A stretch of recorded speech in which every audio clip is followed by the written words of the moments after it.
the best find I've had in game to trade into CEX ever. Let's go!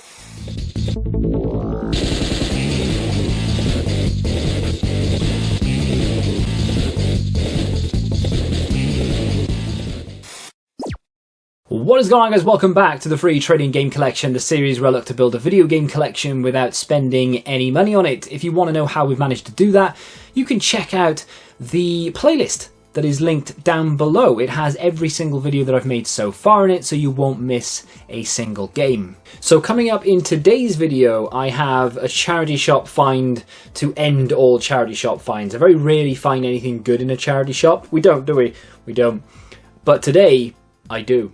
The cash profit figure in this series doesn't tend to move a lot these days. I will take 15, 20, 30 pound out of it every now and again, and possibly we'll sell the odd thing on here or there that we can top it up with. But it's been falling for a long time. It's in the 300s now. It was up at around 500, 600 at one point, and I haven't really added anything significant to it for a long time. Today, that's going to change. One of the best charity shop finds that I've managed to find in a long time. I've got some decent things from charity shops in the past, not really video game related, but this one this is very close to video game related. I was very chuffed to find it, and I actually couldn't believe it. I nearly left without even glancing in the direction of this thing. So my British Heart Foundation is pretty good.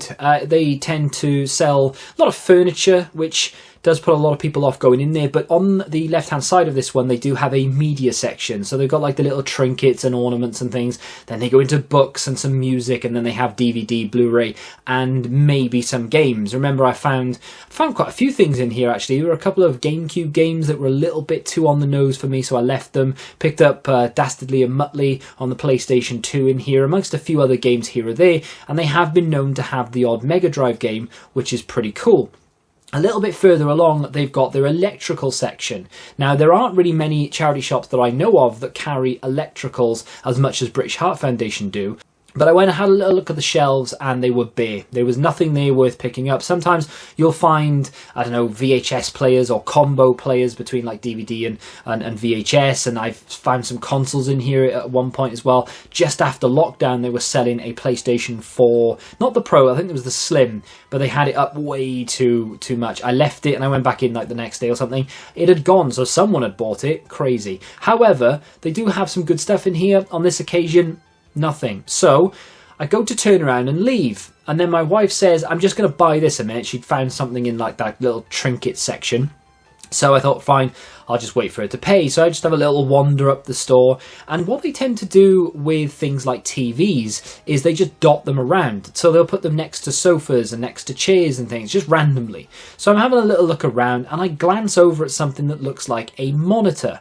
And it looks like a fairly modern monitor. This had almost no bezel. It had a fairly modern stand, although it was kind of cheap looking. However, straight away I recognised that this wasn't a cheapy monitor. This was going to be, I would say, at least 60, 70, if not more. Price, £20. It literally just said PC monitor. So I flipped it round to have a little look at the model number, and yes indeed, instantly I knew that this was worth more than what they had it up there for. So it was an LG, came with a power supply, was a 27-inch, one of those really like thin to no bezels, which is at the border that goes around the outside of the screen. You know that that's fairly modern, and you know that that's going to go for a pretty penny. I have got a very old, beaten up LG monitor that you will actually see in just a second, because I'm going to utilise that. I do my due diligence anyway, start looking it up, and CEX trade it in for 80 something quid. Just credit 80 something pound. They buy it cash 50 odd. So instantly was a double up. So without even looking at eBay, I picked it up, picked up the power supply, walked straight over to the counter, slapped a cool crisp £20 note, I didn't because I paid by card, on the counter, and I walked out of there with a not brand new, but to be honest, it may well have been, monitor. Banging. I was chuffed. However, when I got it home, started doing a little bit more research, and turns out this monitor is a 4K LG display that sells on eBay for around 160 quid. Yeah. £20 spent in a charity shop. That is a find and a half. So it's £140 odd profit minus fees and things, but the 4K display I was kind of tempted to put on the shelf, and I did for a time. I put it on my new shelf that you're about to see. I put it on there.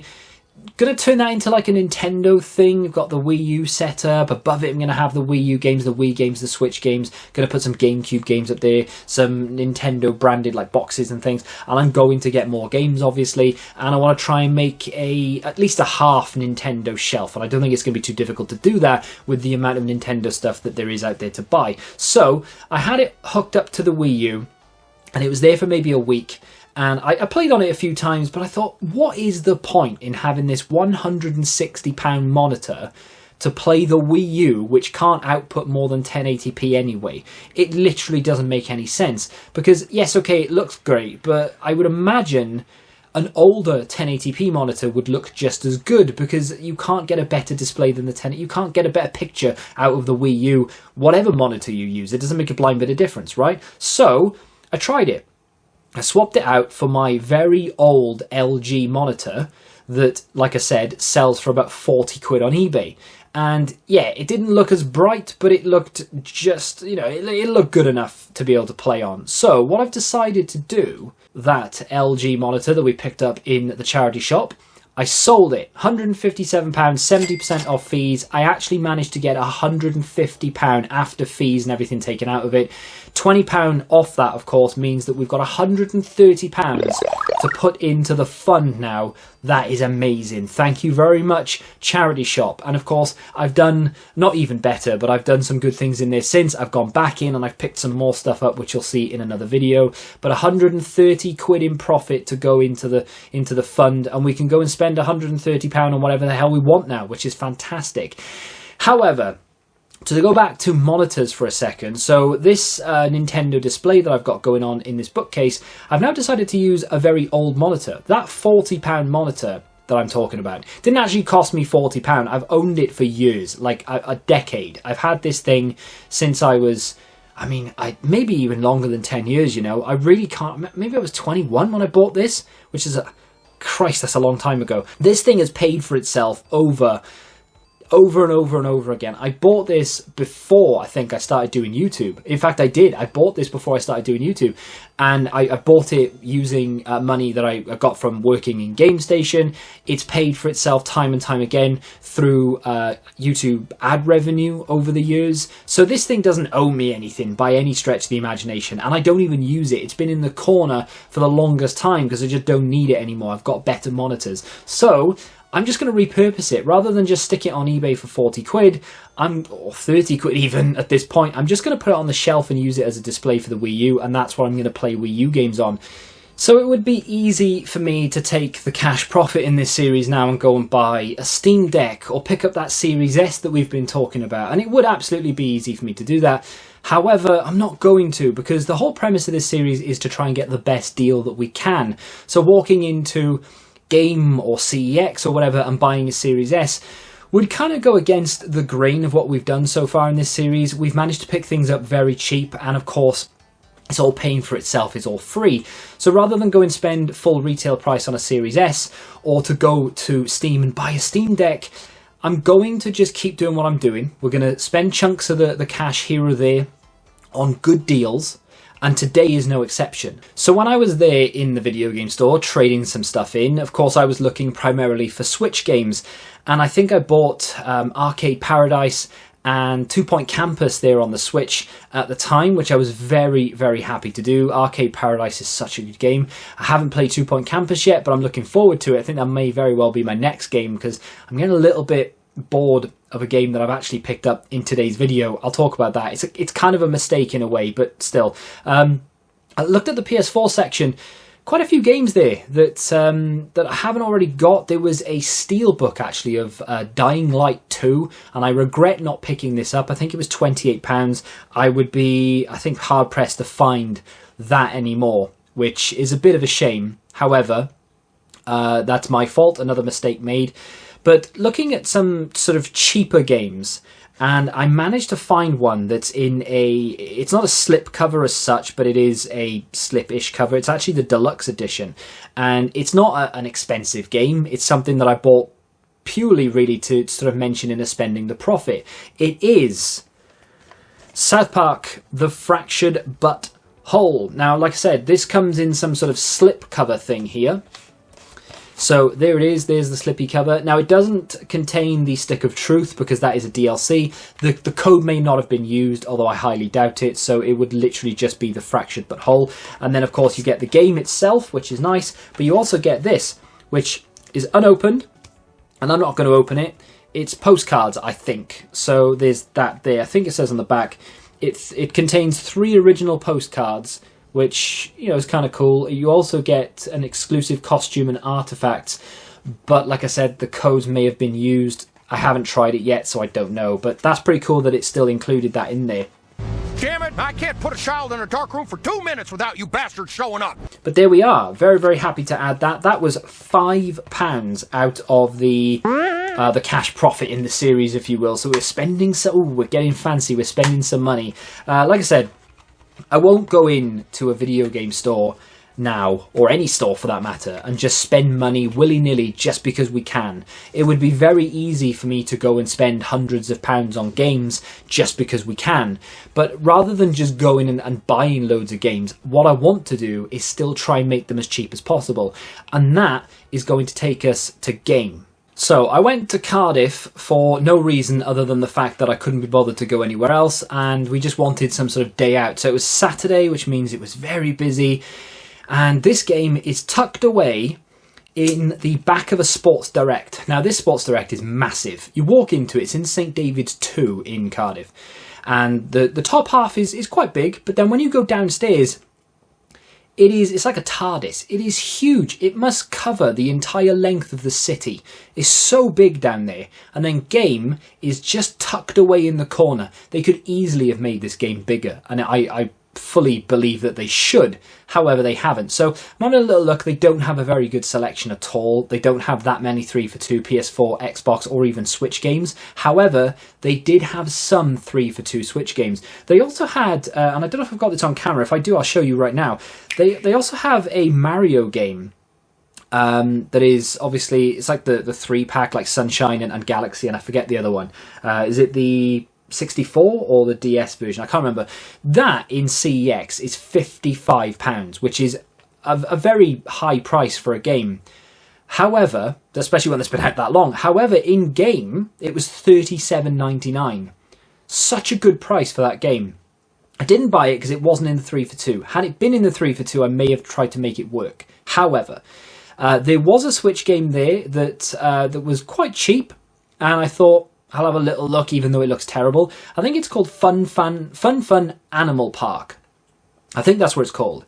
I've known nothing about the game. I didn't look the game up necessarily. I'd like to see what it was all about and if it was any good. I looked at the back and I thought, no, this is not for me. They had it at $9.99 and it was in the 3-for-2. Check the CEX trade price, £16 credit. Now that is a £6 profit instantly, without considering that, of course, we will get a game for free, which means we could, essentially, we're going to make more money here than just £6.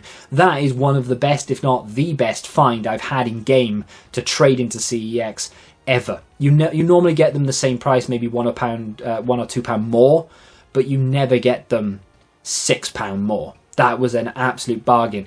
The problem I had then was that game was too good to leave, and there were no other options there, really. I had to buy 2 things that I wouldn't normally want to pick up. And I say wouldn't normally. To be fair, one of them I'm going to keep, and I have been umming and ahhing about buying it for quite a while. The other one I knew nothing about. I'm probably going to butcher what this is called, but I think it's Absolov, World of Gods or something. I'll put some footage in for the game right here. I know absolutely nothing about this game, and to be fair, even now I still haven't looked up the footage, so the footage that you're seeing, I'm seeing for the first time while editing the video, and I had to go download the footage. I know nothing about it. I didn't think for a second, oh, let me just take this home and play it and see if it's any good. I'm going to just take it into CEX. So this actually traded in for 11. I don't know what it trades in for now. I'll put it on screen for you. Traded in for £11. And I thought, look, it's close to the $12.99 that I've spent. Of course, we're not actually spending $12.99 on this game.